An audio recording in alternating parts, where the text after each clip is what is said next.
Hello, I'm Aparna from INMO Professional, and I extend a very warm welcome to all of you for this self-care session. I'm a qualified midwife and a nurse, but I'm extremely passionate about human mind and body and their connection to our well-being. This is what led me to become a mindfulness and yoga teacher. For this next 15 minutes, I invite your undivided attention because it can change many things in your life. I recommend watching this session twice. First, listening to the questions, answering them in your mind, and second time around, you can take pen and paper and write a personalized self-care plan. So first thing is, what is self-care? I'm asking you this question. Answer it in your mind. What is self-care? Self-care is self-initiated action towards self-regulation and keeping individuals' health to its optimum level. Why is self-care important? Can you answer this question? Self-care is important because if you remember the self-care continuum, all of us would like to be in the beginning part of the self-care continuum. And healthy living goals can only be achieved when we make daily choices for healthy lifestyle. As nurses, we don't have much choice as to what we will face in our work situation, especially in the operation theater, where there are so many surgeries happening on a daily basis. Some of them are elective and the atmosphere is much more calm and relaxed. But many a times there are emergency operations. And in those emergency situations, the stress circulates in the air. One person passes it on to the next, and you don't have choice, and you will be exposed to the stresses. But if we look after our mind and body, we can prevent caregiver burnout and compassion fatigue. Our decision making improves once we are in good frame of mind and body. And we are less likely to develop high level of cortisols, which can lead to chronic illnesses. Self-care has many aspects to it. But for today's session, we will focus on 3 aspects of self-care. First one is physical well-being, second one is mental well-being, and the third one is emotional well-being. Physical well-being has important components to it, which is nutrition. Nutrition means what we eat, the choices that we make towards our food. So it starts when we go for shopping. And as we all already know about the food pyramid, I'm just quickly going to list that we should be eating less often meat and sweets. Weekly consumption of eggs, dairy products and poultry is good. We should be often including in our diet fish and seafoods. And daily consumption of fresh fruits like berries, blueberries, blackberries, raspberry and strawberries and many other variety of fruits like avocados and many fresh green leafy vegetables like kale, spinach, leek. They are very healthy and they uplift your mood and include daily olive oil in your diet, beans, legumes, pulses, variety of pulses, nuts, are extremely beneficial for our health. Herbs and spices should also be included in our daily consumption of diet. So this is about what to eat for our physical well-being. The next important part, which as a healthcare professional we are only starting to pay attention to, is mindful eating. Mindful eating means how to eat. Yes, how to eat.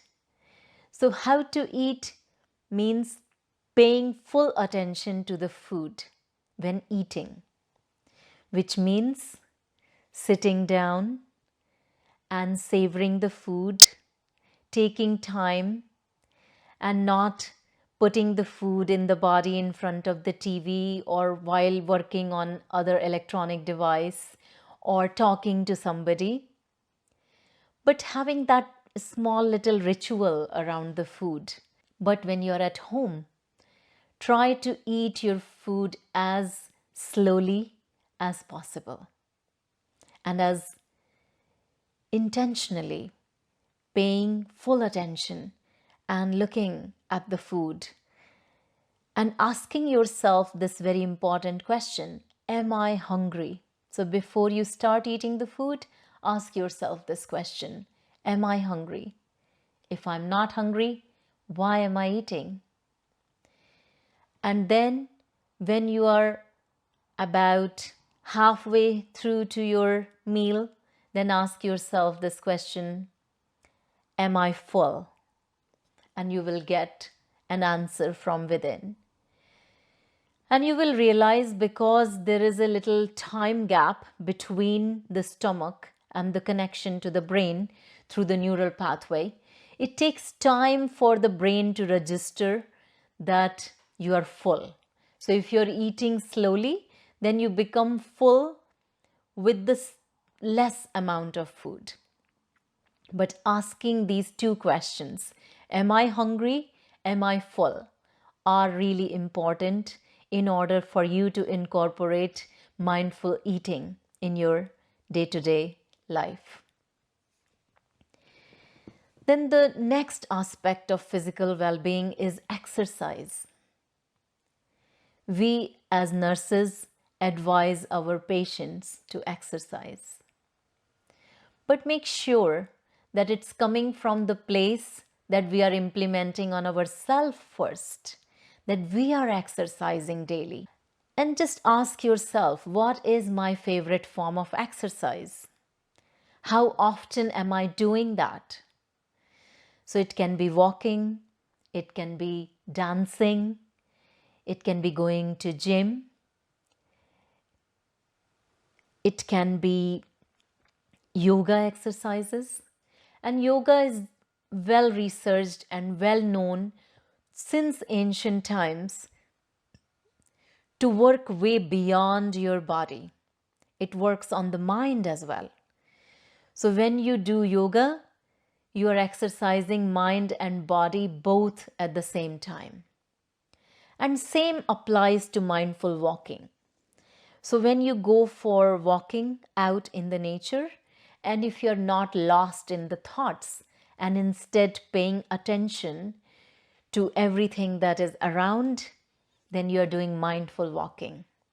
Being out in the nature is very good for our health. Having a good sleep routine is very important for our health.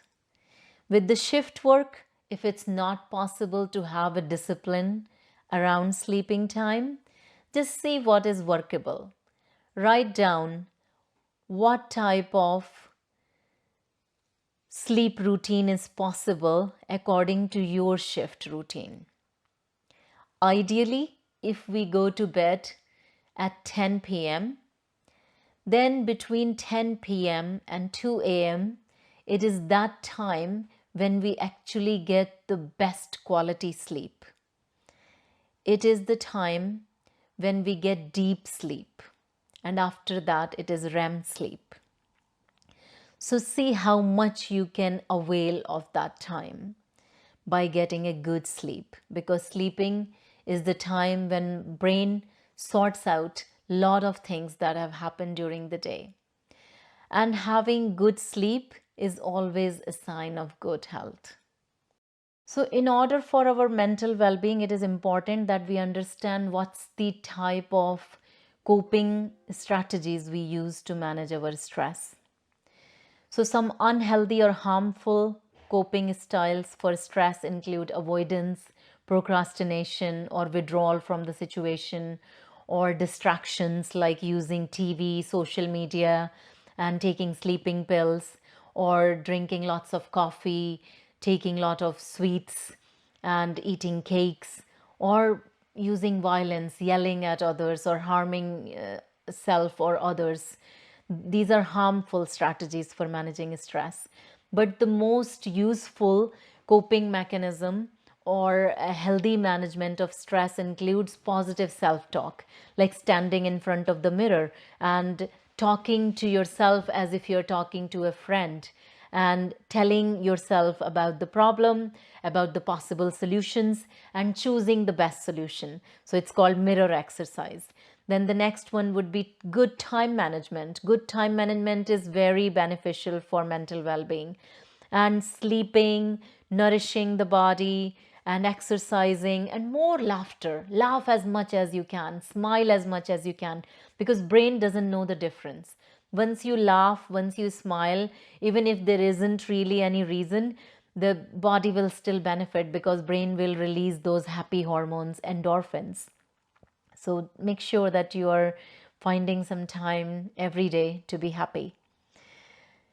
And many researchers suggest that mindfulness can be extremely good for management of the stress and keeping us present for our life, for our work, for our family.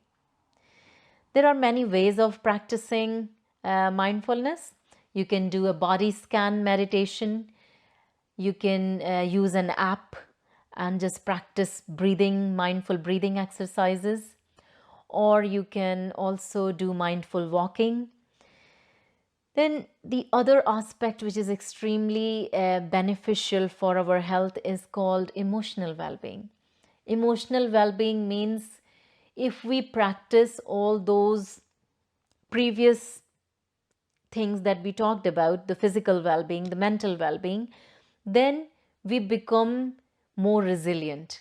And it won't come easy, but to become more resilient, to become more emotionally healthy, which we nowadays call as EQ or EI, emotional intelligence. So, emotional intelligence comes mainly from practicing daily mindfulness and practicing daily meditation. So, those new neural pathways are formed in the brain, and the executive area of the brain becomes more activated, and you start to feel those changes that you are more responding to the situations rather than reacting to the situations. So, now towards the conclusion of this self care session, we talked about physical well being, mental well being, and emotional well being. And now I'm going to prescribe those 3 pills. And these 3 pills should be part of your personalized wellness plan. And in this personalized wellness plan, you include these 3 pills every day and add as many activities, exercises, or anything else that you think can keep you on top of your health. Write down all of those things. But the first pill that you need to take for self care is called morning intention. So you wake up in the morning and don't jump out of bed, but instead take your time, at least about a minute, and look around and cherish that calmness of the mind, and look around, take a deep breath, and slowly sit up on the bed, and then put your feet on the ground in full awareness and look out the window, and then set an intention for the day. And it can be anything, that I'm going to have a fantastic day, I'm going to have a joyful day, I'm going to have a productive day. It can be anything. It is your intention that you're choosing. So, morning intention. Second pill that you need to take is in the afternoon. So, afternoon time, by that time, you would have done a lot of work and the energy levels start to drop. So, that's the time when you need to recharge your battery. That means you take 1 minute of mindful breathing. So, for that 1 minute, whether you are at work or at home, no excuse, you will find that 1 minute. Even if that means taking a little hiding break for 1 minute and just doing your breathing and conscious breathing. You can put your hand on your belly and just breathe few times, and that itself will break that negative pattern of thinking, and you will feel that you're more energized now. Then the last pill that you need to take is called night reflection and gratitude. So in the night time before you are ready to go to bed, just think about what has happened during the day and what you are grateful for. So list at least 5 things every day that you are grateful towards or you have gratitude for. So with this, I'm ending today's self-care session with this few lines from the poem that I've chosen. And this poem is by Charlie Chaplin. It's called As I Begin to Love Myself. As I began to love myself, I freed myself of anything that is no good for my health. Food, people, things, situations, and everything that drew me down and away from myself. At first, I called this attitude a healthy egoism. Today, I know it is love of oneself. As I begin to love myself, I refuse to go on living in the past and worry about the future. Now I only live for the moment where everything is happening. Today, I live each day, day by day, and I call it fulfillment. As I begin to love myself, I recognized that my mind can disturb me and it can make me sick. But as I connected to my heart, my mind became a valuable ally. Today, I call this connection wisdom of the heart. So stay safe, stay healthy, love yourself as much as you can, keep smiling, and stay blessed. Thank you so much.